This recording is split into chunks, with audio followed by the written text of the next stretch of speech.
This video includes a demonstration of how to replace the electric burner on a Napoleon REQ365 Electric Grill.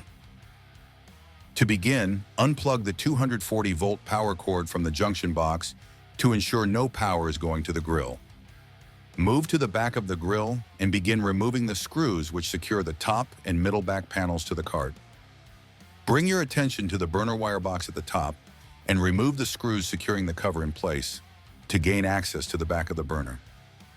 Inside the box, remove the nuts which are securing the burners to the burner wires and free the wires from the burner terminals. Now move to the front of the grill and open the lid. Then remove the cooking grids, smoker box, and warming rack to access the burners. Locate the retaining brackets along the front of the grill. These secure the burner in place and need to be loosened, allowing them to pivot off of the burner. Turn your attention to the back of the burners and remove the upper screws. This will allow the removal of the upper retaining bracket. Now you can lift the burner and access the lower screws. Loosen these to allow you to lift the burner away from the lower retaining bracket and out of the grill. The burner can then be discarded according to local requirements. Locate the new burner and install the lower retaining bracket into the slot closest to the burner. This can then be installed into place, resting the opposite end of the burner on the front support brackets. Turn your attention back to the rear of the burner and carefully re-secure the lower and upper retaining brackets in place using the hardware previously removed.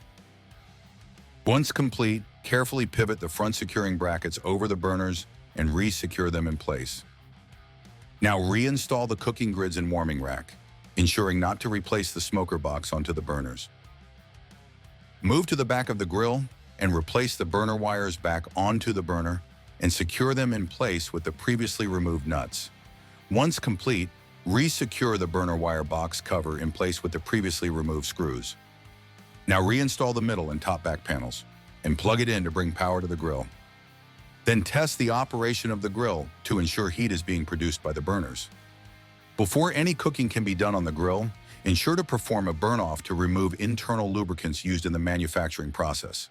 It's normal for the grill to emit a slight odor while performing a burn-off. To initiate this, select Clean Mode on the display screen and turn the right knob to select 30 minutes and push the knob in. After burn-off is complete and the grill has cooled, the smoker box can be reinstalled and the grill can be used as normal. Find this video helpful? Subscribe to the Wolf Steel technical page for more installation and troubleshooting videos.